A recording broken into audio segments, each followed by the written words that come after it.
Pai, eu quero também agora, em nome de Jesus, abençoar a vida da missionária Fátima nesta manhã. Cobre-a com o teu sangue, Pai. Ela, sua casa, seu esposo, Pai, em nome de Jesus, seus filhos, seu trabalho, sua mente, aquilo que ela tem, ó Pai amado, por lugares de conquista ainda na sua alma, no seu entendimento, que verdadeiramente ela possa cada vez mais se entregar e se expor à tua presença, para que os seus adversários sejam desalojados, para que os seus inimigos sejam colocados por terra. A tua palavra diz, ó Pai amado, que o Senhor foi dando aos poucos e foi levando, ó Pai amado, aquela nação a um avanço, e eles avançavam e faziam os seus limites, faziam as suas proteções, e depois avançavam mais um pouco, e nós temos visto que a tua filha tem avançado, e que ela se proteja, que ela se guarde nisso que ela já avançou, para que o próximo passo seja um passo, ó Pai amado, onde verdadeiramente o que já foi conquistado até agora não fique vulnerável, não fique exposto, não fique correndo nenhum risco, mas que ela, em nome de Jesus, possa caminhar com prudência, que ela não ande, ó Pai amado, desordenadamente no sentido de avançar de qualquer maneira, mas que ela avance com prudência, com sabedoria, com inteligência espiritual, com temor, com dependência, com entrega irrestrita, Pai, em nome de Jesus, para que a tua filha possa avançar cada vez mais. Eu abençoo ela, sua casa, para avanço, para verdadeiramente desfrutar de um novo tempo no Senhor. Muito obrigado por tudo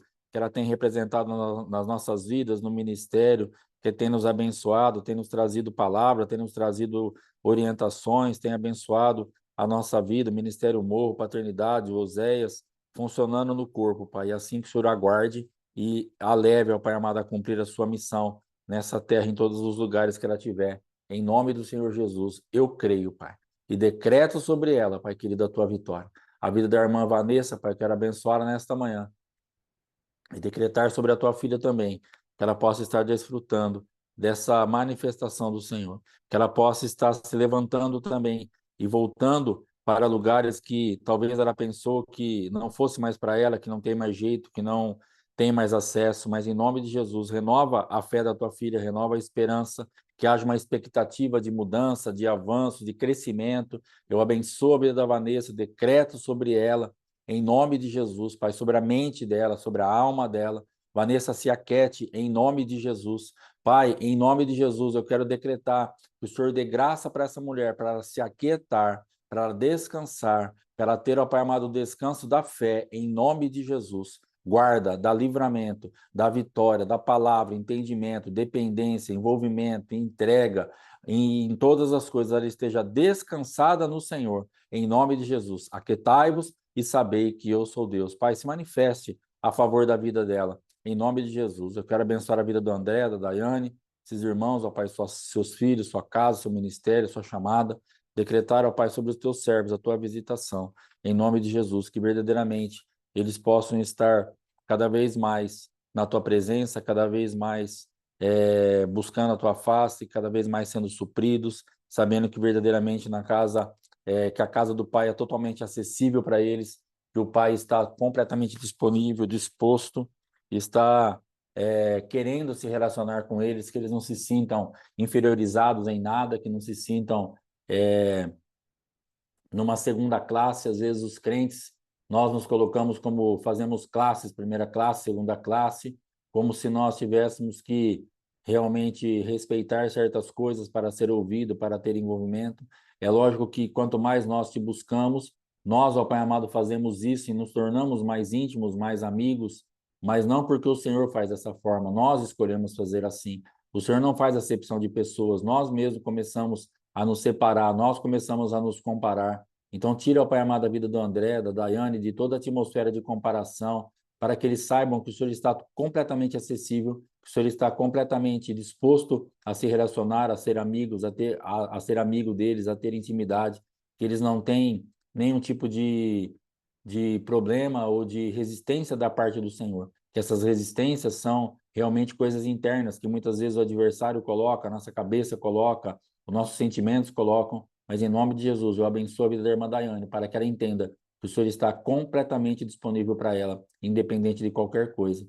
Em nome de Jesus, que ela ouse estar na tua presença e ouvir a tua voz para direção, para consolo, para exortação, para guardá-la, para guardar a sua casa, para que ela seja uma voz profética dentro do ambiente que ela estivesse movimentando. Quero abençoar a vida da irmã Ivonildes nesta manhã, decretando sobre a tua filha também esta visitação de ousadia, para estar cada vez mais na tua presença, para confiar cada vez mais em ti, para se entregar de uma forma irrestrita àquilo que o Senhor tem para fazer, aquilo que o Senhor tem para falar, aquilo que o Senhor tem para desenvolver na vida dela. Que verdadeiramente a irmã Ivonildes, ó Pai amado, descanse completamente em ti e tenha, Pai, sobre ela a manifestação do teu amor, da tua graça, da tua proteção. Aquele filho, ao voltar para casa, ele estava numa situação tão complicada, ele estava com fome, ele estava sujo, ele estava descalço ou com um sapato muito velho, uma sandália muito velha, uma roupa muito velha. Ele estava numa situação muito complicada, mas aquele homem, aquele pai pôde falar: meu filho estava morto e reviveu, estava perdido e foi achado. Dá a ele um anel, uma sandália, uma roupa, mata um novilho cevado, faça uma festa. Pai, em nome de Jesus, eu quero abençoar a vida da irmã Ivonildes por situações e lugares que ela possa se sentir desta forma, maltrapilha, com coisas já bem usadas, esgarçadas, velhas, com fome, em qualquer área da sua vida, Pai, que ela saiba que na tua presença ela será completamente visitada e será colocada de novo um anel no seu dedo, será devolvida a autoridade de filha, será colocada uma roupa nova, um sapato novo, comida, festa. O Senhor estará, ó Pai, se envolvendo com ela, porque verdadeiramente o Senhor tem prazer em ver os seus filhos bem posicionados, os seus filhos bem resolvidos por dentro. Aquele homem estava passando vergonha diante dos servos, diante dos empregados, quando chega, e o pai não se agrada com isso. O pai, olhando aquele filho com aquela roupa, olhando aquele filho com aquele tipo de calçado, olhando aquele filho com fome, abatido, sujo, ele não se agradou com aquilo, sem autoridade, e ele imediatamente coloca o filho no seu devido lugar. Os servos estavam olhando ali, talvez os olhares, os espíritos falando: coitado, que virou este homem, mas em poucos minutos aquele pai restaura a identidade daquele homem, daquele homem. Em poucos minutos o Senhor, o Pai, restaura a identidade daquele homem, trazendo de novo para ele um anel, trazendo autoridade, trazendo vestes, trazendo sandálias, para que aqueles olhos que agora há pouco olhavam e falavam: coitado, pudessem olhar agora e falar: ele ainda é filho, apesar de todas as coisas. Então, em nome de Jesus, guarda a vida da irmã Ivonildes e não importa, Pai amado, como ela possa estar se sentindo em qualquer área, que ela saiba que o Senhor tem para ela uma veste, um calçado, uma autoridade, e ainda que o mundo inteiro olhe para a vida dela, ainda que aqueles que estão ao seu redor não compreendam a chamada dela, não compreendam a vida dela, possam estar desprezando, acusando, achando que não vai dar em nada, que não vai chegar em lugar nenhum, mas que o Senhor, ó Pai, possa colocar um anel no dedo, possa dar realmente uma nova veste, um novo calçado, para que, não para que ela seja engrandecida diante dos olhos dos homens, mas para que os homens e o inferno, os demônios entendam que ela tem pai. Em nome de Jesus, decreto sobre a vida da Ivonildes que ela entende: eu tenho pai, eu tenho alguém por mim, eu tenho alguém que me protege, eu tenho alguém que me guarda, eu tenho alguém que me restaura. Em nome de Jesus, que ela possa desfrutar disso. Ela, a sua casa, os seus filhos, o Pai Mateus, o Igor, o Vitor, em nome de Jesus, que eles saibam que eles têm pai e que eles estão verdadeiramente guardados, protegidos, alimentados, supridos, em nome de Jesus. Guarda cada vida, dá livramento, Pai, vitória, em nome de Jesus. Eu creio, Pai. Eu decreto sobre a vida da irmã Arlene Rabelo, Pai, a tua visitação, a tua vitória, o teu amor, para que essa mulher, ó Pai, possa desfrutar verdadeiramente daquilo que o Senhor tem para ela no mundo espiritual. Que ela entenda também que o Senhor está completamente disponível, que não existe nenhum impedimento, não existe nada que possa realmente fechar as portas de acesso ao Senhor. Que ela decida te buscar, se entregar, se envolver, glorificar o teu nome, exaltar ao Senhor, ter ousadia e intrepidez para estar na tua presença. Que o sangue de Jesus Cristo a represente, que o nome de Jesus Cristo a coloque na tua presença e que verdadeiramente, Pai, estejamos guardados. Guarda a minha vida, minha esposa, o Mateus, a Letícia, cobre-nos com o teu sangue, Ministério Morra, Paternidade Aljava, aqueles que estão no Oséias, aqueles que vão assistir depois, cada família, cada casa, que o sangue de Jesus Cristo esteja sobre nós e que nós estejamos realmente conscientes que o Senhor quer um relacionamento conosco, independente da nossa situação. O Senhor quer nos tirar das situações. Pai, as situações se levantam muitas vezes para nos afastar de Ti. E o Senhor tem esperado que nós nos aproximemos para mudar as situações, as circunstâncias, aquilo que realmente está errado, aí está realmente é pecado. O Senhor não está assinando embaixo disso, mas o Senhor está falando, se aproxime porque eu quero te tirar desse ambiente. Se aproxime porque eu quero te vestir de novo. Se aproxime porque eu quero te devolver a autoridade. Se aproxime porque eu quero te alimentar. Se aproxime porque eu quero que você saiba que você é meu filho. Em nome de Jesus, que entremos nesse entendimento, glorificando e exaltando o teu nome. Em nome de Jesus. Amém e amém. Só um segundo que eu vou pegar uma água aqui. Louvado seja o nome do Senhor. Meu Senhor, meu Salvador, meu Senhor, meu Redentor,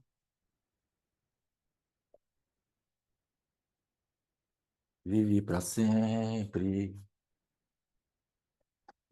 vive para sempre. Glória a Deus. Vive para sempre. Louvado seja o nome do Senhor Jesus. Amém, irmãos. Bom dia de novo. Shalom. Graças a Deus. Espero que os irmãos estejam conseguindo orar aí em nome de Jesus. Amém. Se você não preparou a tua ceia, e tiver a possibilidade, prepara o teu suco, teu pão, o teu mel. Queria falar um pouquinho agora, antes da gente fazer a leitura aqui em Levítico 8, se você já quiser abrir na tua Bíblia também, um pouquinho a respeito da alma. Nós falamos muito de alma e às vezes as pessoas, principalmente as que estão chegando agora, elas não entendem muito, mas alma, mas alma é bom, a alma é ruim. A alma ela pode ser boa ou pode ser ruim. A palavra de Deus diz assim que o espírito milita contra a carne e a carne contra o espírito. E eu entendo que eles militam, eles guerreiam para conquistar o quê? Justamente a alma. Porque a alma, ela vai depender de alimento. A alma, ela é algo assim, ela é uma... Eu ensino que a alma é uma maisena, ela é algo neutro. Então, ela está esperando informação para ela poder se manifestar. Ela espera o que vai chegar nela e a partir do momento daquilo que chega nela, então ela se manifesta. Então a maisena, se você empanar um peixe, ela aceita, você coloca o sal, empana o peixe, fica crocante, fica bom. Ela não vai falar assim, eu não gosto de salgado, eu não gosto do cheiro do peixe, ela fica de boa. Se você fizer um manjar de coco, a maisena também fica tranquila. Se você fizer um mingau, colocar o açúcar, ela também não fala, eu não gosto de leite, não gosto. Ela fica também de boa e ela dá um resultado é, perfeito ali naquele manjar ou naquele mingau. Então a alma, ela não vai ficar falando para você, eu não quero isso. A alma, aquilo que você der, ela vai ouvir, ela vai comer. E ela depois ela vai ser formatada naquilo, ela vai ser educada por aquele ambiente, e a partir dali, então, ela começa a se manifestar, que é justamente os lugares que nós vamos ser levados. Então, quando a gente fala da alma, da alma, da alma, é justamente o quê? Conquistar a nossa alma. Nós precisamos entender o quê? O Espírito de Deus, ele fala com o nosso espírito, e o nosso espírito fala com a nossa alma. Então você precisa conversar com você. Você precisa ser reeducada em muitas áreas da sua vida. Nós precisamos de reeducação. Então nós temos que entender que a nossa alma ela foi formatada já originalmente num ambiente de pecado. Ela já nasceu ali com aquelas marcas lá de Adão e de Eva, e depois nós nascemos inseridos num contexto. E dentro dessa casa que nós nascemos, e que nós começamos a aprender, começamos a ouvir, começamos a manifestar, isso foi nos formando e foi alimentando e formatando a nossa alma. Então, esses dias eu estava conversando com os irmãos, o que acontece? O lugar que eu cresci, desde os meus 5, 6 anos, era um ambiente muito pesado, muita malícia, muito palavrão, muita coisa. Por quê? Muito homem no mesmo lugar e homens perdidos, homens adúlteros, prostitutos, bêbados, viciados. Então, aquele ambiente foi formatando a minha alma nos pensamentos, nas coisas. Eu não fui fumante porque Deus me livrou, não virei um alcoólatra porque Deus me livrou, porque, na verdade, o ambiente que eu fui criado, que para o meu pai e para minha mãe era normal, porque tinha aquele monte de pingaiada trabalhando ali, fumando, aquelas conversas besta, e eu ali no meio, como uma criança. Meu pai não me separava daquilo, muito pelo contrário. Assim que ele pôde, com 8, 9 anos, ele me envolveu naquilo. Eu ficava o dia inteiro, às vezes. Eu saía da escola e ia para lá. Ficava, às vezes, da 1 hora da tarde até 8 horas da noite. Ou então, ao contrário, se eu estudasse à tarde, eu ia de manhã, dentro de um açougue, no meio daquele ambiente. Então, os estilhaços daquilo foram alimentando a minha alma. Lógico que eu tinha uma cultura na minha casa, tinha um ensinamento da minha casa, mas muita porcaria que eu manifestei na minha vida foi justamente por aquilo que a minha alma recebeu lá. Então, para minha alma, para o meu pensamento, xingar, falar palavrão, pensamentos de malícia, todo aquele negócio que eu era o normal, porque meu pai estava ali, minha mãe estava ali, as pessoas estavam ali, porque minha mãe trabalhava no açougue também, não que ela fizesse parte daquelas conversas, mas ela estava ali. Então, para mim, para minha cabeça, bom, isso aqui é o certo. Isso é assim que funciona o mundo. E agora nós estamos entendendo o quê? Agora nós nos convertemos, já faz tempo que nós nos convertemos, e Deus está falando assim, agora, ó, o meu mundo funciona assim. Só que agora o mundo de Deus, ele ficou muito distante do seu mundo. O mundo de Deus, aquilo que é o céu, está muito, muito distante. A nossa alma está muito distante das realidades do céu. Então agora o que nós vamos ter que fazer? Nós vamos ter que ter esse trabalho. Porque às vezes a gente fala assim, pastor, eu não entendo, porque daqui a pouco eu já estou fazendo a mesma coisa. É claro, porque a tua alma ela está totalmente envolvida naquele ambiente. Então, ainda que você já entendeu no teu espírito que aquilo não é o certo, a tua alma não consegue fluir naquilo. Você rapidamente está fazendo outra coisa. Que Paulo fala, aquilo que eu quero fazer, eu não faço. Mas o que eu não quero, eu acabo fazendo. Então, o que eu creio que Paulo estava falando? No espírito, ele já entendeu que não era para fazer, mas a alma dele ainda não estava conquistada. E aí ele ainda acabava fluindo naquilo. Ele já sabia que não era para fazer, já sabia que não era daquela forma, mas não conseguia ainda executar, porque a alma dele não estava conquistada. Então, quando nós falamos de alma, é isso: conquiste a tua alma, alimente a tua alma. Então, uma alma, ela vai ser fundamental no nosso crescimento, uma alma alimentada pelo Espírito, uma alma conquistada, porque a tua emoção, o teu sentimento, a tua vontade, aquilo que você pensa, aquilo que você vê, a leitura que você faz das coisas, ela está alinhada com o céu. Aí você vai fluir com muito mais facilidade. Então, a alma vai funcionar assim. Amém? Então, para quem não sabia disso, ficou sabendo. Levítico, capítulo 8, vamos fazer a leitura de hoje, em nome do Senhor Jesus. Disse mais o Senhor a Moisés: Toma Arão e seus filhos, e as vestes, e o óleo da unção, como também o novilho da oferta pelo pecado, e os 2 carneiros, e os cestos dos pães asmos, e ajunta toda a congregação à porta da tenda da congregação. Fez, pois, Moisés como o Senhor lhe ordenara, e a congregação se ajuntou à porta da tenda da congregação. Então disse Moisés à congregação: Isto é o que o Senhor ordenou que se fizesse. E fez chegar a Arão e a seus filhos, e os lavou com água. Vestiu a Arão da túnica, cingiu-o com o cinto e pôs sobre ele as sobrepeles. Também pôs sobre ele a estola sacerdotal, e o cingiu com o cinto de obra esmerada da estola sacerdotal e o ajustou com ele. Depois lhe colocou o peitoral, pondo no peitoral o urim e o tumim. E lhe pôs a mitra na cabeça e na mitra, na sua parte dianteira, pôs a lâmina de ouro, a coroa sagrada, como o Senhor ordenara a Moisés. Então Moisés tomou o óleo da unção e ungiu o tabernáculo e tudo o que havia nele e o consagrou. E dele aspergiu 7 vezes sobre o altar e ungiu o altar e todos os seus utensílios, como também a bacia e o seu suporte para os consagrar. Depois derramou do óleo da unção sobre a cabeça de Arão e ungiu para consagrá-lo. Também Moisés fez chegar os filhos de Arão e vestiu-lhes as túnicas e cingiu-os com o cinto e atou-lhes as tiaras, como o Senhor lhe ordenara. Então fez chegar o novilho da oferta pelo pecado, e Arão e seus filhos puseram as mãos sobre a cabeça do novilho da oferta pelo pecado. E Moisés o imolou, e tomou o sangue e dele pôs com o dedo sobre os chifres do altar em redor, e purificou o altar. Depois derramou o resto do sangue à base do altar e o consagrou para fazer expiação por ele. Irmãos, pelo amor de Deus, do jeito que eu li aqui, até eu parece que entendi que ele tomou o sangue no sentido de bebeu. Tomou no sentido de pegar, tá? Em nome de Jesus, pelo amor de Deus. Depois, tomou toda a gordura que está sobre as entranhas, e o redenho do fígado, e os 2 rins, e sua gordura, e Moisés os queimou sobre o altar. Mas o novilho, com o seu couro e a sua carne, e o seu excremento queimou fora do arraial, como o Senhor ordenara a Moisés. Depois fez chegar o carneiro do holocausto, e Arão e seus filhos puseram as mãos sobre a cabeça do carneiro. E Moisés o imolou e aspergiu o sangue sobre o altar em redor. Partiu também o carneiro nos seus pedaços. Moisés queimou a cabeça, os pedaços e a gordura. Porém, as entranhas e as pernas lavou com água. E Moisés queimou todo o carneiro sobre o altar. Holocausto de aroma agradável.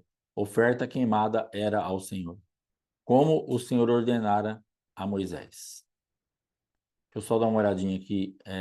Holocausto completo.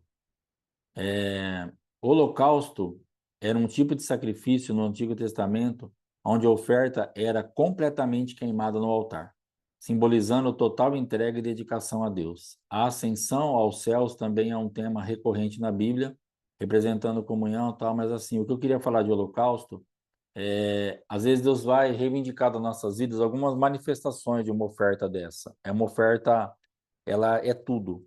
Ela não tem, você não fica com uma parte, você não come um pouco. Então, fique bem atento quando o Senhor falar com a tua vida a respeito de holocausto, porque eu não estou falando de dinheiro, estou falando de entrega irrestrita, incondicional, de tudo que você é, de tudo que você pensa, de tudo que você poderia ou não poderia fazer. De repente você está exatamente nesse tempo na presença de Deus. Deus está requerendo de você um holocausto e você não está entendendo. Fala, mas o que Deus está exigindo de mim? Eu já dei, mas você já deu uma parte. Deus está querendo tudo. Você já deu um pouco. Você já creu parcialmente. E Deus está querendo te levar a um entendimento de crer totalmente. Nós já fomos 70%, Deus está falando, não, 100%. Nós já fomos, mas não tá bom, não tá bom, nesse quesito não. Tem coisa que você se manifesta um pouco, que você já entra um pouco naquela regência que Deus está te colocando, e nós já somos aprovados, liberados e vamos adiante. Tem coisa que Deus exige, tudo. Uma entrega irrestrita, incondicional, na totalidade. Isso é holocausto. Então, às vezes você está aí paralisado ou paralisado, fala assim, eu não sei mais o que Deus quer. Tudo. Pastor, pelo amor de Deus, o que mais que eu faço? Entrega tudo. Não, mas eu já entreguei tudo, irmãos. Deus está falando tudo. Quando Deus fala de holocausto, é tudo. Então, se vier qualquer coisa à sua mente, agora nós estamos falando disso, em qualquer área da tua vida, de repente você precisa entregar o teu filho. Ah, mas eu já coloquei lá na presença do Senhor, já estou aqui, mas você cuida ainda de algumas partes da vida dele. Deus está falando assim, tudo. Entrega o teu filho totalmente na minha mão, que eu vou fazer a obra.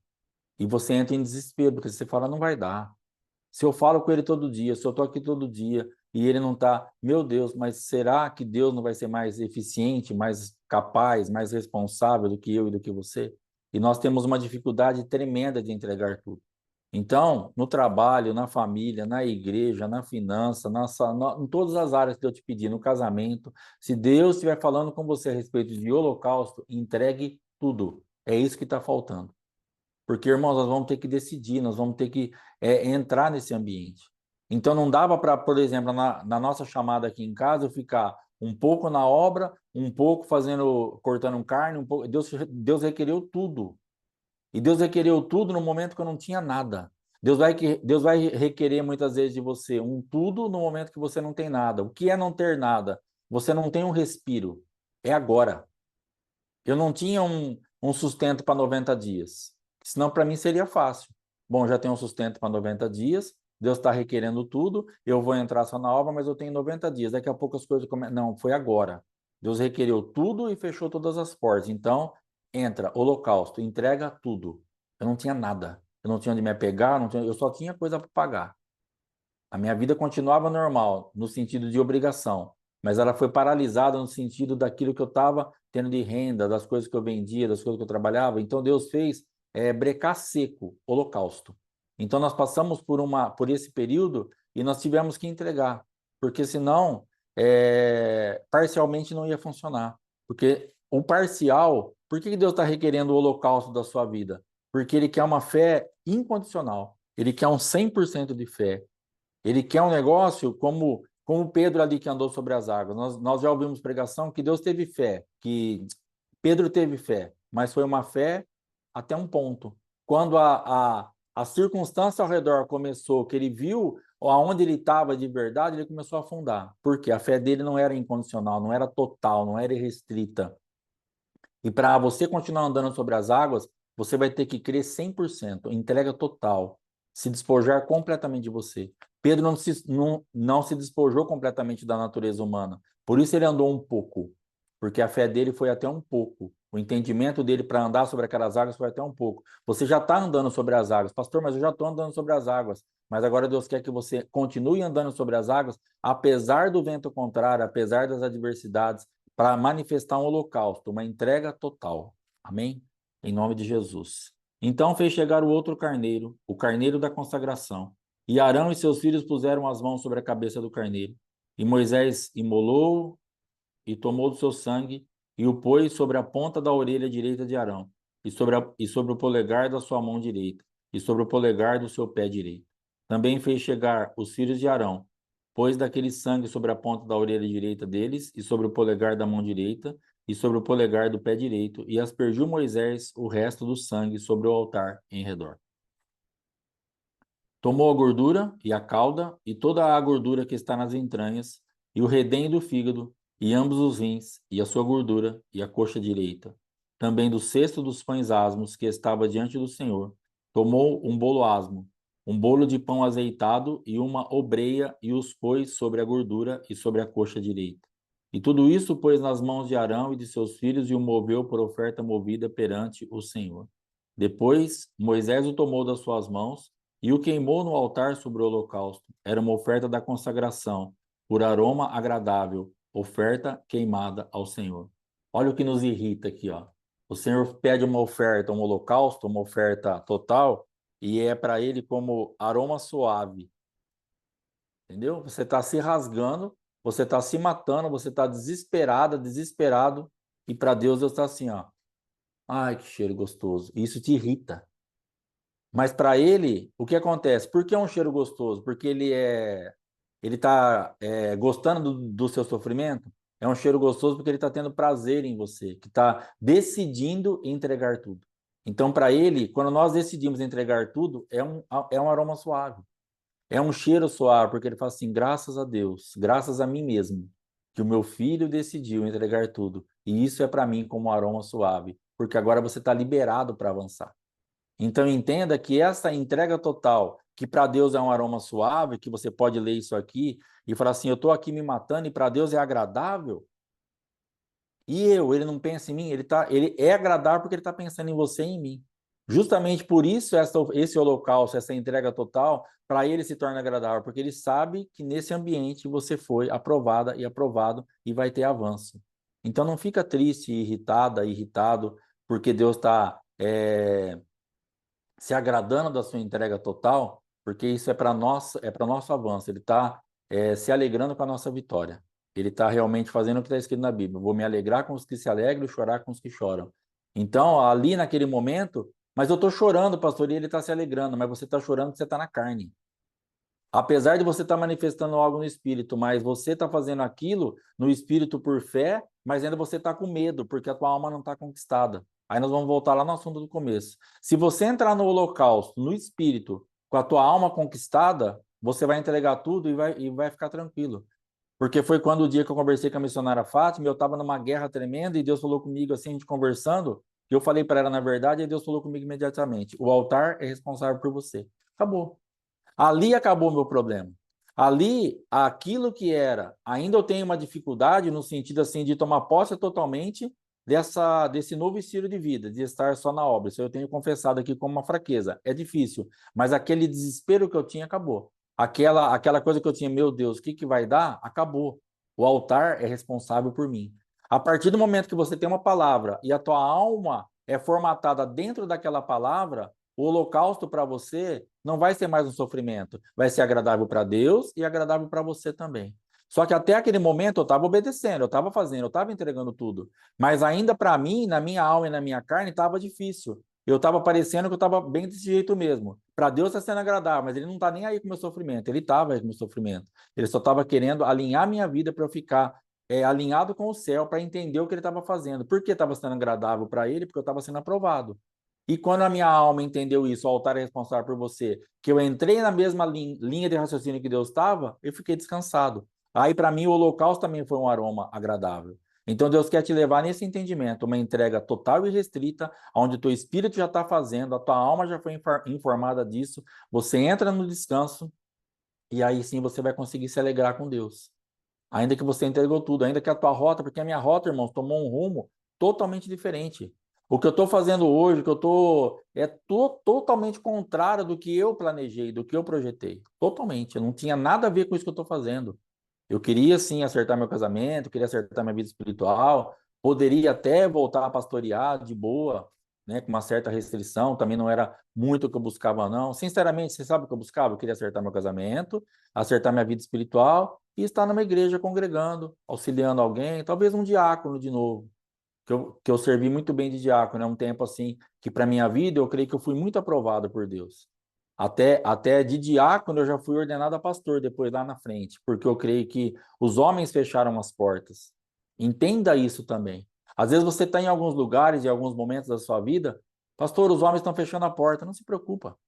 Fica descansado no Senhor, porque o que você está plantando, se for no Senhor, você vai colher. Porque chegou um tempo de eu ser ordenado a presbítero e os homens fecharam a porta. Eu era diácono. E houve uma ordenação na nossa igreja e eu sabia que eu já estava pronto, eu sabia que eu estava aprovado, mas os homens fecharam a porta. Aí sabe o que aconteceu? Na próxima etapa da minha vida, lá no outro ministério, eu não fui presbítero, depois eu já fui ordenado a pastor, porque o homem queimou a etapa, mas Deus não queimou. O homem não reconheceu, mas Deus reconheceu. O homem não deixou, mas Deus deixou. Então, dentro da sua vida, dentro da sua casa, do seu ministério, em qualquer área da tua vida, se os homens estiverem te pedindo, seja pastor, seja marido, seja patrão, ninguém vai te segurar, irmão. Ninguém vai te segurar. Porque se você não fluir no lugar que você está, fisicamente, Deus vai te colocar num outro lugar para você fluir fisicamente, porque aí você está fluindo espiritualmente. Então, naquele ministério específico, espiritualmente eu fluí. Os homens me seguraram, porque eles puderam fazer isso, fisicamente. Mas quando eu fui para o ministério que estava livre, o que estava pronto no espírito se concretizou no físico. Então não fique com medo, falando assim, mas e agora vai passar o tempo? Não vai passar nada. No momento certo, na hora exata, você vai ter o seu reconhecimento. Em cada área da tua vida que você plantou no Senhor, nada é esquecido por Ele. A terra do Senhor é infalível. Se você plantar no Senhor, você vai colher. Tudo que o homem plantar, ele vai colher. Então hoje existem coisas que estão impedidas, que você vai ser restituído, e existem coisas que o homem fechou a porta, porque ele tem poder para fazer isso. Mas o homem tem mais poder que Deus? Na desobediência, sim. Porque se Deus falar para um pastor, ordena fulano, se Deus falar para minha vida aqui, ó, ordena fulano a tal coisa, e eu falar não, eu tenho esse poder em desobediência. Só que você vai ser ordenado em outro lugar. Se eu não me arrepender disso e não te ordenar no ministério, se você tá caminhando no ministério morra e eu e a pastora Fátima fecharmos a porta para o teu avanço, você vai avançar em outro lugar. Sabe o que nós vamos fazer? Nós vamos perder você. Que foi o que aconteceu com o ministério. Eles perderam a nossa vida. Nós poderíamos estar fluindo lá, de repente, até hoje, se eles estivessem encaixados. Mas eles perderam nossas vidas. Eles perderam aquilo que Deus tinha através, não só as nossas, perderam outras, infelizmente. Então, fique tranquila, porque Deus ele vai respaldar aquilo que você faz. Então, se entrega, fica de boa e não acha assim, Deus está até tirando sarro da minha cara, está achando agradável essa luta que eu estou passando. Ele está achando agradável porque não é, você está vencendo a luta. Você pensa que está na luta em derrota, mas você entregando tudo, fazendo holocausto, você está na luta em vitória. É um pouquinho diferente do que você está pensando. Versículo 29. Tomou Moisés o peito e moveu-o por oferta movida perante o Senhor. Era a porção que tocava Moisés, do carneiro da consagração, como o Senhor lhe ordenara.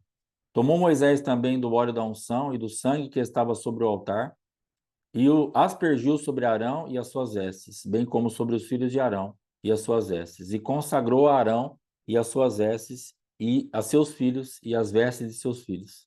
Disse Moisés a Arão e a seus filhos: Cozei a carne diante da porta da tenda da congregação, e ali a comereis com o pão que está no cesto da consagração, como tenho ordenado, dizendo: Arão e seus filhos a comerão. Mas o que restar da carne e do pão queimareis. Também da porta da tenda da congregação não saireis por 7 dias, até o dia em que se cumprirem os dias da vossa consagração. Porquanto por 7 dias o Senhor vos consagrará. Como se fez neste dia, assim o Senhor ordenou se fizesse, em expiação por vós. Ficarei, pois, à porta da tenda da congregação dia e noite, por 7 dias, e observareis as prescrições do Senhor, para que não morrais, porque assim me foi ordenado. E Arão e seus filhos fizeram todas as coisas que o Senhor ordenara por intermédio de Moisés. Amém? Então, esta é a leitura de hoje. Eu creio que o que o Senhor tinha que falar daqui hoje foi falado. E nós vamos agora para algo que o Senhor tem colocado aí no meu coração. Essa madrugada aí, graças a Deus, eu não dormi muito bem. mas Deus falou algumas coisas comigo e eu creio que será útil para nossas vidas. Se você puder, aí abra a tua Bíblia, Gênesis capítulo 27. Gênesis 27. Nós vamos falar um pouquinho de Jacó, Esaú, Labão. Vamos ver até onde dá tempo da gente ir aí, mas eu creio que Deus vai nos dar graça. Gênesis 27, versículo 15, vai falar assim: Depois tomou Rebeca a melhor roupa de Esaú, seu filho mais velho, roupa que tinha consigo em casa, e vestiu a Jacó, seu filho mais novo. Com a pele dos cabritos, cobriu-lhe as mãos e a lisura do pescoço. Então entregou a Jacó, seu filho, a comida saborosa e o pão que havia preparado. Jacó foi a seu pai e disse: Meu pai. Ele respondeu: Fala, quem és tu, meu filho? Respondeu Jacó a seu pai: Sou Esaú, teu primogênito. Fiz o que me ordenaste. Levanta-te, pois, assenta-te e come da minha caça, para que me abençoes. Disse Isaque a seu filho: Como é isso que a pudeste achar tão depressa, meu filho? Ele respondeu: Porque o Senhor teu Deus a mandou ao meu encontro. Então disse Isaque a Jacó: Chega-te aqui, para que eu te apalpe, meu filho, e veja se és meu filho Esaú ou não. Jacó chegou-se a Isaque, seu pai, que o apalpou e disse: A voz é de Jacó, porém as mãos são de Esaú. E não o reconheceu, porque as mãos, com efeito, estavam peludas, como as de seu irmão Esaú. E o abençoou. E lhe disse: És meu filho Esaú mesmo? Ele respondeu: Eu sou. Então disse: Chega isso para perto de mim, para que eu coma da caça de meu filho, para que eu te abençoe. Chegou-lhe e ele comeu. Trouxe-lhe também vinho e ele bebeu. Então lhe disse Isaque, seu pai: Chega-te e dá-me um beijo, meu filho. Ele se chegou e o beijou. Então o pai aspirou o cheiro da roupa dele e o abençoou e disse: Eis que o cheiro do meu filho é como o cheiro do campo que o Senhor abençoou. Então aqui é uma das passagens aí, talvez para mim a segunda passagem mais triste da Bíblia. A primeira é quando Samuel ali leva aquela palavra para Eli, né? Aquela pancada ali no sacerdote, e ele fala, é verdade, né? Ali é um texto muito pesado. Mas talvez essa aqui seja a segunda passagem assim, pensando agora, lendo agora, uma passagem muito triste, porque é uma passagem que é algo que está acontecendo entre família. É uma esposa, é um filho traindo um marido e um pai. Então, e um irmão. Então é um quadro muito triste, porque Satanás conseguiu entrar num ponto onde Deus espera que as coisas andem bem. Deus tem ali a família, né? Esse núcleo de família. E como nós somos bombardeados dentro de casa, na família, nos relacionamentos mais íntimos, mais próximos. E essa mulher aqui, ela, ela traça uma estratégia por conhecer muito bem o marido. E isso é um grande perigo, porque às vezes você vai entrar na história entre o relacionamento do seu marido com o seu filho, porque o procedimento dele às vezes não é muito legal, ou você quer de qualquer custo uma aprovação para o teu filho, e você sabe a linha de raciocínio do seu marido. Você conhece muito bem o seu marido, e isso se torna uma arma perigosa na sua mão, que pode trazer um prejuízo muito grande. Porque Rebeca conhecia exatamente o seu marido Isaac. E ela faz o quê? Tudo que ele vai fazer de teste, porque Isaac, lendo aqui agora, eu pude entender que ele era ligeiro com Jacó, porque Jacó tinha marcas de engano, de procedimentos não muito agradáveis. Então, Isaac não estava assim de qualquer jeito, vem aqui, vou te abençoar. Ele foi checando, é você mesmo? Como que você conseguiu essa caça tão rápida? Aí a pessoa está tão perdida, entenda que essa atmosfera que é liberada em certos ambientes, como nós falamos ontem lá da Igreja Católica, que não posso falar meu nada, que o rapaz entrou lá, né, a casa lá entrou e foi ali contaminado. Entenda que Jacó, ele estava debaixo de uma atmosfera ali da mãe que estava perdida, e ela queria fazer a todo custo a vontade dela, para que se cumprisse, ela estava sendo Deus nessa hora, e nós temos que tomar muito cuidado, porque existem deuses se manifestando como Deus ao nosso redor, e esse tipo de regência não pode nos pegar. Porque todas as vezes que as pessoas estiverem se comportando como Deus ao nosso redor, e essa regência te pega, você peca junto. É onde você fica totalmente cegado, porque esse versículo aqui, ele é um absurdo. Jacó foi a seu pai e disse: Meu pai, tal aqui, ó. Como pudeste achar tão depressa, meu filho, a caça? E ele, no finalzinho do versículo 20, ele fala assim: Porque o Senhor, o teu Deus, a mandou ao meu encontro. Olha o nível que ele chegou de pecaminosidade. Ele atribuiu ao Deus de Isaac o poder, a bênção de ter achado a caça tão rápido para colocar ele. Então, além dele falar que ele era Esaú, além dele mentir com aquela roupa peluda, além dele fazer todas as coisas, ainda ele colocou Deus na história. Ele não estava mais com temor nenhum. Então, nós precisamos entender que essas movimentações carnais e almáticas que nós temos vai fazer com que nós percamos o temor. Faz com que nós não tenhamos nenhum tipo de resistência a nada. Nós estamos totalmente entregue a esse ambiente para fazer o que a gente quer fazer, custe o que custar. E isso começou ali no coração de Rebeca e depois foi transferido para Jacó, e eles então ardilosamente vão fazer isso aí, porque no começo Jacó estava com medo. Se você for ler antes do versículo 15 que nós lemos, vai falar assim: não, mas isso aí, meu irmão é peludo, eu vou passar vergonha, e ao invés de eu ser abençoado, eu vou ser amaldiçoado. Rebeca falou: não. Primeira coisa, se tiver se esse projeto der errado, que a maldição caia sobre mim. Então ela isenta Jacó. Ela traz um ambiente de proteção, entre aspas, porque ela queria de qualquer custo que ele fizesse aquilo. Então você começa a assumir coisas, a liberar palavras no mundo espiritual perigosíssimas, porque essa mulher, ela chamou sobre ela a maldição. Não, se tiver algum tipo de problema, filha, o problema é da mãe. A bênção é sua, mas a maldição é minha. Vai lá. Mente, engana seu pai, engana seu irmão, traz seu irmão, vamos fazer isso acontecer. Deus precisa de nós. É uma missão para Deus. E não tinha nada de Deus aqui. Então ela entra nesse ambiente, esse homem aqui, Jacó vai e ele se apresenta, mas Isaac estava esperto com ele. E ele começa a fazer a checagem. Ele pede para pegar, para palpar, ele fala: ó, a voz é, mas o braço, a mão é peluda. Depois ele come, depois ele pede para chegar perto para dar um beijo, mas ele não queria beijar, ele queria cheirar. Ele cheira. E checado tudo isso, já totalmente programado por Rebeca, falou: bom, ele vai cheirar, ele vai apalpar, ele vai perguntar. Ela fez tudo. Então ela foi demasiadamente ardilosa. Então, dentro desse ambiente, nós precisamos entender que nós entraremos numa zona de total risco. Nós estaremos nos perdendo completamente disso. Só que lá na frente nós vamos ter dó de Jacó. E é nesse ponto que nós vamos falar um pouquinho hoje. Que em nome de Jesus vai dar tempo, talvez atrase um pouquinho. Se você precisar sair, vai na benção, depois você assiste no YouTube lá.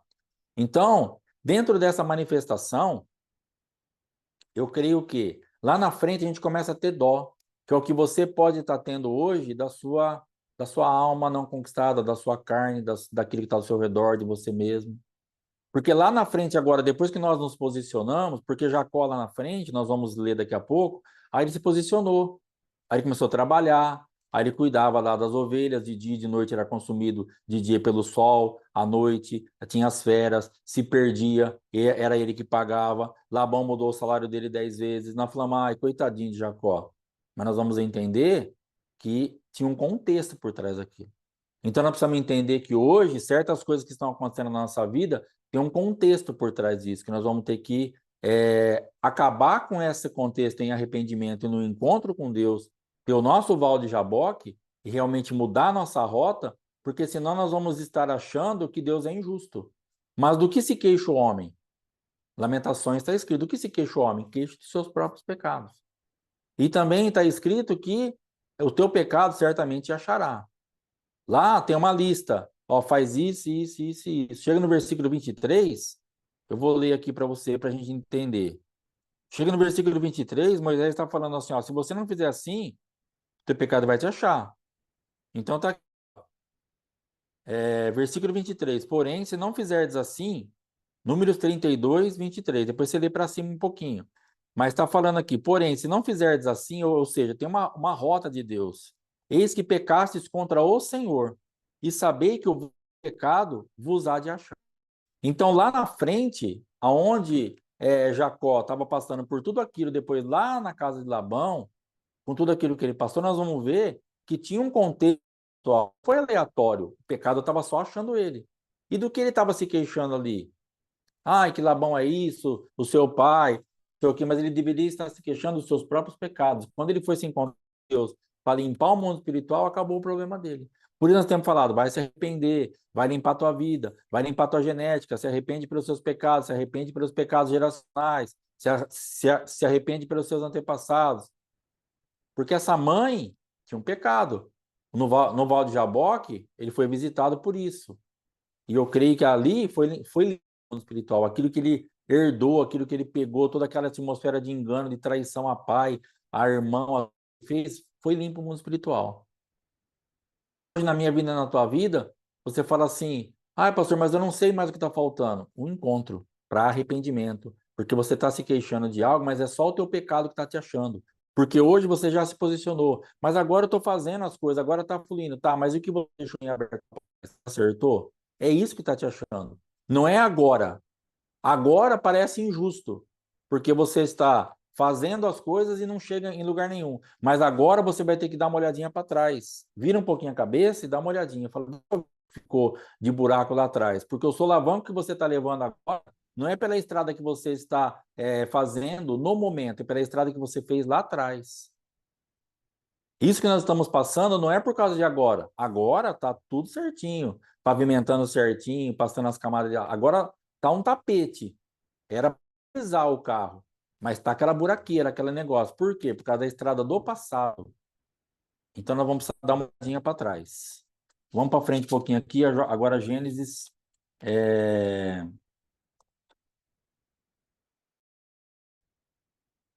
29 e o versículo 21. Disse Jacó a Labão: dá-me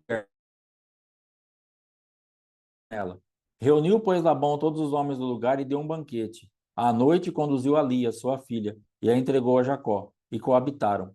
Para a serva de Lia, sua filha, deu Labão Zilpa, sua serva. Ao amanhecer, viu que era Lia. Por isso disse Jacó a Labão: que é isso que me fizeste? Não te servi eu por amor a Raquel? Por que, pois, me enganaste? Respondeu Labão: não se faz assim em nossa terra. Dar-se a mais nova antes da primogênita. Decorrida a semana desta, dar-te-emos também a outra, pelo trabalho de mais 7 anos que ainda me servirás. Concordou Jacó, e se passou a semana desta. Então Labão lhe deu por mulher Raquel, sua filha.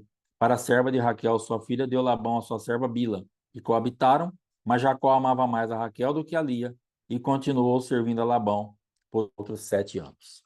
Irmãos, isso aqui é uma das coisas mais intrigantes que tem para mim, esse deitar com a mulher errada, noite de núpcia, e não perceber nada. Os 7 anos trabalhando por Raquel. Eu creio que ele conversava, ele se aproximava, ele sentia o cheiro, eles não se relacionavam sexualmente. Mas eles, tipo, namoravam. Ainda que seja um namoro mais restrito aí. Aí depois, na noite de núpcias, eles entregam a outra mulher. Por que que isso é exatamente o que estava plantado no mundo espiritual? O que que ele fez? O que que ele tinha feito com o pai? Ele se apresentou com a mão peluda, ele se apresentou com a roupa, ele se apresentou com o cheiro, ele falou que era Deus, ele falou que era ele que era filho, e ele foi lá, uma colheita. Então, se você for ver, por que que ele estava debaixo de um encantamento tão grande que ele não percebeu nada? Porque o pecado dele estava achando ele. E ele estava então ali deitado com a outra mulher, mas Labão também conhecia muito bem Raquel. Assim como Rebeca conhecia a Isaac, para poder preparar Jacó para enganá-lo e se passar por Esaú, também é pai. Por sinal, irmão de Rebeca. Também não era nada gente boa. E sabe o que ele fez? Ele preparou Lia. Ele enganou, ele trouxe uma atmosfera sobre Lia, eu creio, conjecturando, não está escrito, eu creio que ele mandou trazer para Lia roupas de Raquel, com o cheiro de Raquel, coisas exatamente como Rebeca fez com Jacó para enganar Isaac. Eu creio nisso. Então, essa madrugada eu estava orando, estava pensando nessas palavras, meditando nisso, e começaram a me vir isso. Exatamente isso que aconteceu. Esse homem conhecia as filhas, e ele sabia como que ele vai se deitar com ela. Ele precisa do cheiro de Raquel. E aí, você sabe o que recebe nessa noite de núpcias? Ele recebe uma mulher com o perfume da outra, com a roupa cheirando a outra, talvez com o cabelo penteado como a outra, porque estava escuro na tenda. E a voz, talvez ele tenha falado, é estranho, parece que é a voz de Lia, mas ele estava bêbado também. Ele já tinha tomado. Então, Labão arma um cenário completo. E você sabe o que ele ouve? Exatamente o que ele falou para o pai dele. Não, não, não, eu não sou a Lia, eu sou a Raquel. Olha o meu cheiro. Entendeu? Então, o pecado estava achando. Do que se queixa o homem? Queixe dos seus próprios pecados. Então, nós precisamos entender que agora, nesse contexto, a gente foi aqui, toda essa história, Jacó estava posicionado, ele tinha trabalhado 7 anos já. Ele já estava entrando no 8º ano. Ele trabalhou 7, casou, supostamente com Raquel, que veio Lia. Depois ele trabalhou mais uma semana já do 8º ano, ele já tinha trabalhado uma semana para casar com Raquel, e ele tinha mais 7 anos, menos uma semana para trabalhar para frente, para pagar essa segunda mulher. Agora estava redondo, ele já estava sofrendo demais. Só que o pecado estava em aberto. O pecado o estava achando, porque ele tinha quebrado muitas coisas juntamente com a sua mãe, Rebeca. Então nós precisamos entender, pastor, eu não estou entendendo nada da minha situação, porque agora eu me posicionei, eu estou fazendo, mas você precisa entender que agora são colheitas daquilo que você ainda não limpou o mundo completamente, você está no processo. E nós precisamos entender, irmãos, nós vamos passar pelo processo. Você acha que a minha casa está 100%? Não está, nós estamos no processo. Nós recebemos uma palavra lá na cidade de Curitiba semana passada. Vocês vão romper, daqui a pouco coisas vão acontecer, mas vocês ainda estão debaixo de muita pressão. Uma palavra precisa. Porque a minha casa hoje, a minha família, eu e a minha esposa, nós ainda estamos debaixo de muita pressão. Por quê? Porque tem um histórico horroroso. Um histórico de perversão sexual, de aborto, de um monte de porcaria. Então a gente pensa que agora, mas já faz 1 ano e pouco que eu fui em Atibaia, e eu tô 1 ano e pouco, mas eu fiquei 30. Então tem muito pecado para me achar. Tem muita coisa para me queixar dos meus próprios pecados. Não adianta eu entrar no mundo de ilusão. Ai, Deus, agora já faz 1 ano, e a minha casa precisa estar perfeita, precisa estar tudo em ordem, meu relacionamento. Não, nem dava para estar, porque são anos e anos e anos. Do que nós plantamos e do que nós estamos hoje, a minha casa está demasiadamente em ordem. Não estamos em pecado, não estamos com nenhum... Graças a Deus, mas nós temos coisas para ajustar. Nós temos coisas para acertar. Temos coisas que ficaram em aberto. Temos enganos, temos coisas que nós falamos, temos muitas plantações. Então, hoje, esse tipo de palavra, eu fico observando nos comentários aqui, né, que vem, quando aparece é isso aqui, ó, meu Deus, misericórdia. Por quê? Porque a gente não quer ouvir isso. Mas, na verdade, é o que está acontecendo. Há um silêncio total. Tem hora que eu fico até pensando, como eu sou ainda meio inseguro aqui, falar, será bom? Eu acho que se travar, alguém vai me avisar, né? Porque parece que travou. Não tem amém, não tem aleluia, não tem glória a Deus, não tem, Deus está falando uau. Não tem uau hoje. Porque hoje Deus está nos confrontando, está falando assim, viu, vai acertar a tua vida. Vai se queixar dos seus próprios pecados. Sim, irmã, muita coisa para consertar. E precisamos consertar mesmo. Precisamos colocar nossa vida, termos uma consciência disso. Então, Jacó já estava lá trabalhando. Você já está trabalhando, você já está fazendo as coisas. Você já mudou a sua rota. Nós já mudamos aqui em casa. Já estamos fazendo muita coisa diferente. Graças a Deus, mas ainda tem coisa que está batendo na nossa porta, porque tem sentimento, tem emoção, tem coisa que foi machucada, tem cheiro que ficou, traz memória, tem que limpar a memória, tem que limpar memória visual, memória auditiva, tem que, bom, vira uma bagunça. Nós temos que entender que nós fizemos da nossa vida, muitas vezes, uma bagunça. Fizemos agora é hora de colocar a coisa em ordem. Sem murmurar, sem desistir, fazendo as coisas acontecer. E agora, o que aconteceu? Nesse quesito aqui, Jacó estava deitado com uma mulher que se passou por outra, foi ensinada pelo seu pai, você precisa se passar por Raquel. Olha a situação que ele coloca essa Lia. É a mesma situação que Rebeca colocou Jacó. É a mesma linhagem. São irmãos, estão fazendo com seus filhos a mesma coisa. Sabe o que eles estão fazendo? Eles estão arrebentando com a alma dos seus filhos. Eles estão deixando esses filhos sem alma. Eles estão deixando esses filhos anulados. Eles estão deixando esses filhos sem poder de reação. Eles estão trazendo uma ambiência de anomalia e aberração. Essa madrugada eu estava falando comigo assim, existem coisas na alma de vocês que entraram no âmbito de anomalia e de aberração. Aberração, anomalia, se você for ver fisicamente, quando a gente fala isso num animal, numa pessoa, quando a pessoa tem deformidades, distorções. Ah, nasceu um animal lá, é uma aberração.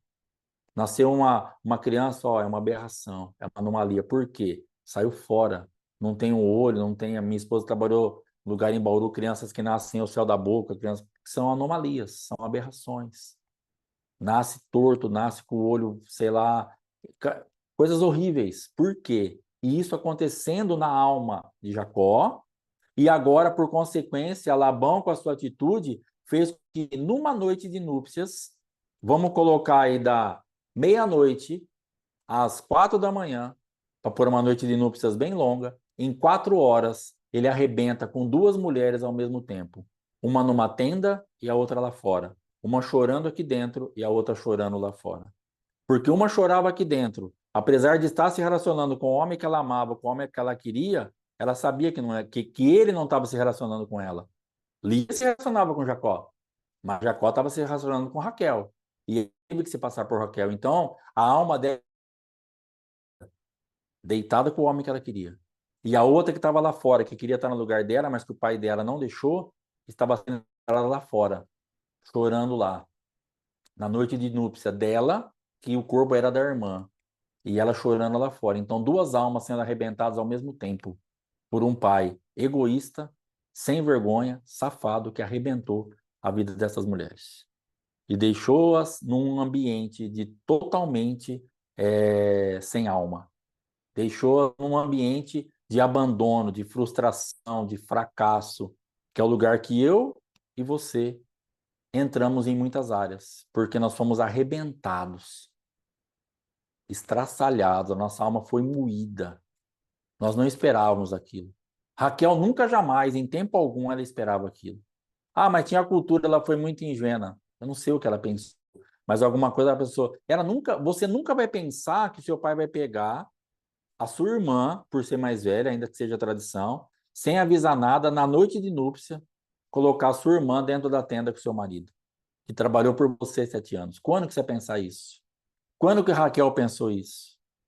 Que o pai seria tão cruel, tão ardiloso, tão safado. Pelo menos ela pensaria assim, bom, meu pai vai avisar. Fala, Jacó, é o seguinte, cara, eu errei com você. 7 anos você trabalhou por Lia, que é a mais velha. Depois de passar uma semana, você já vai ter Raquel. Beleza? Tá bom, Raquel? Tá bom, Lia, perdoa o pai. Razoável. Agora, do jeito que foi feito, irmãos, nunca elas iriam pensar isso. Lia ser usada dessa forma. Então você foi usada, você foi estuprada espiritualmente. Aqueles que eram para te proteger não foram eunucos. Eles te estupraram dentro da igreja, dentro da sua casa. Não um estupro físico. Pode até ter acontecido também, um abuso físico. Mas nós temos que entender que nós fomos estuprados espiritualmente por aqueles que deviam nos proteger. E isso está doendo até hoje. Isso nos deixou sem alma. E agora nós precisamos restaurar tudo isso. Nós precisamos nos reconquistar Deus. E é essa que está sendo a nossa grande luta, porque não estamos entendendo o momento que nós estamos vivendo, porque agora nós já nos posicionamos como Jacó, mas ele também estava sem alma. Ele também estava moído, ele também estava arrependido, e ele precisou então passar por um processo até ter um encontro com Deus, voltando para casa, para Deus estabelecer ele no lugar de segurança. E isso leva um tempo. Ele ficou um tempo ali. Ele ficou 7, mais 6 anos e pouco. Foram 20 e poucos anos para Jacó voltar para casa. E eu e você estamos querendo voltar em 6 meses, depois de 30 anos. Depois de uma bagunça que nós fizemos na nossa vida. Opa, agora estou voltando para casa. Você está voltando para casa, mas tem um processo. Você está voltando para casa, mas você vai encontrar, você vai dar de cara com o teu pecado lá na frente. Você vai passar muitas vezes por muitas coisas. Tem coisas que Deus tem. Eu percebo nitidamente, tem coisas que eu estou falando, isso aqui eu vou conseguir segurar a onda. Ah, porque ele não consegue tudo? Ele conseguiria tudo. Só que tem coisa que eu vou ter que passar, irmão. Não adianta. Tem coisa que você vai ter que passar. Tem coisa que Deus tira. Acabou. E tem coisa que você vai colher.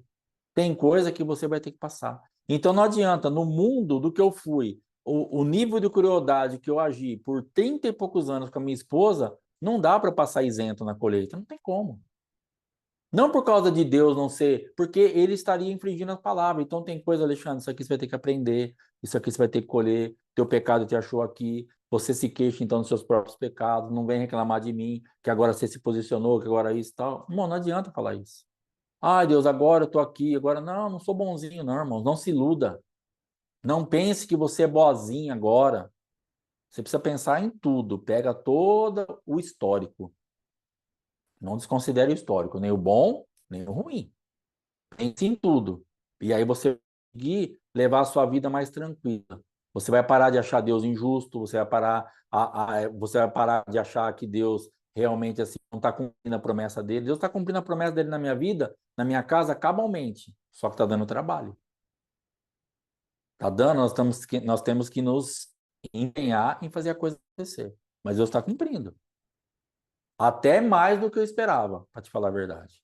Mas está doendo? Dói para. É difícil? Bastante. É complicado? Sim, mas é possível.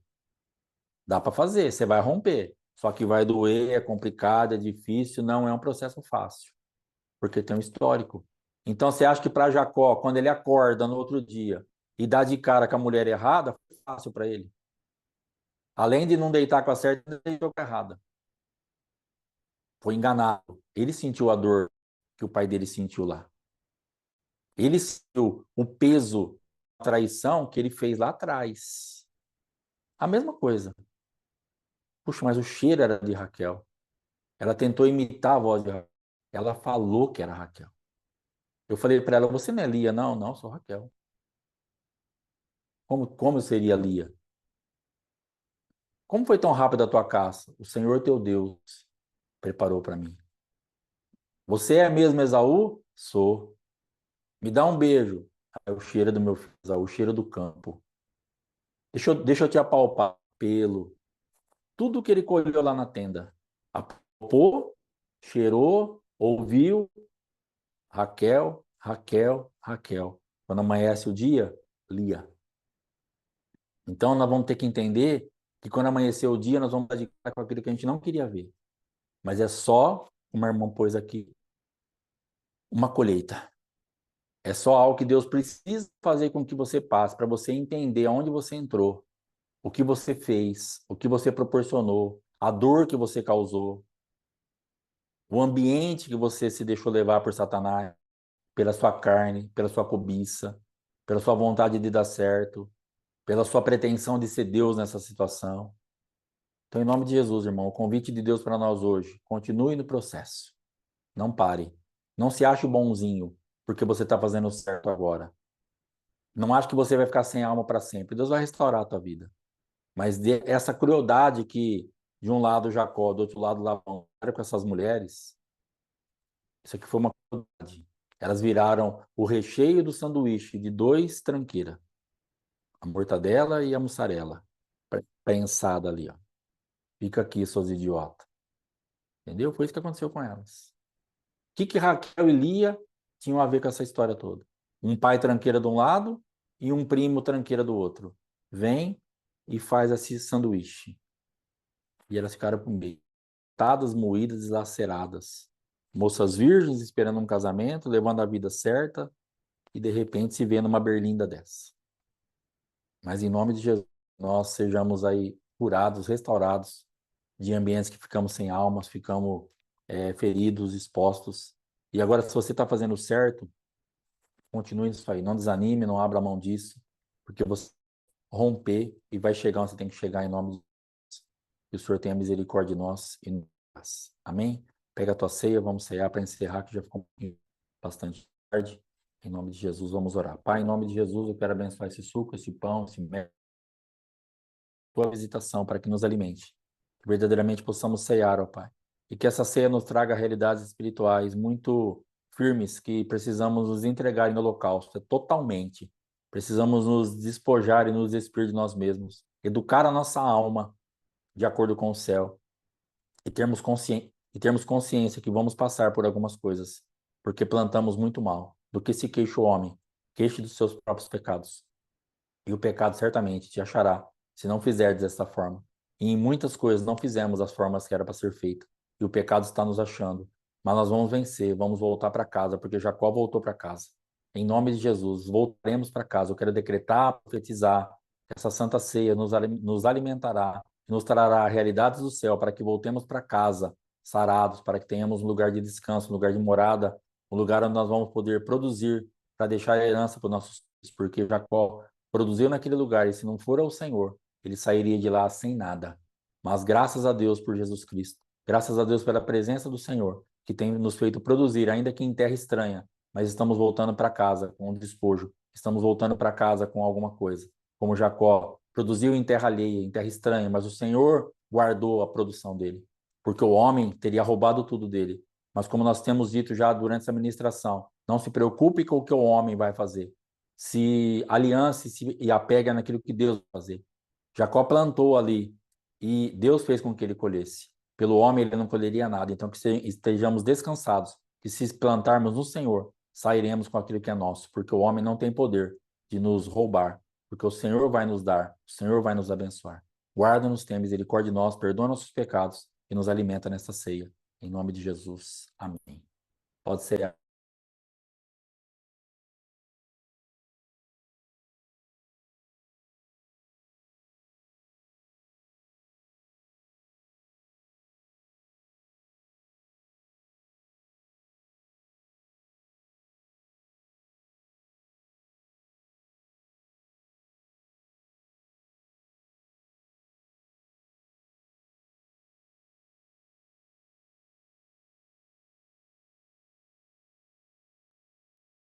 Glória a Deus. Amém, irmãos. Está encerrado em nome de Jesus. Deus te abençoe e te guarde. Perdão pelo horário aí. Que o Senhor guarde nossos dias até amanhã, 7h30, em nome de Jesus Cristo. Shalom, um abraço.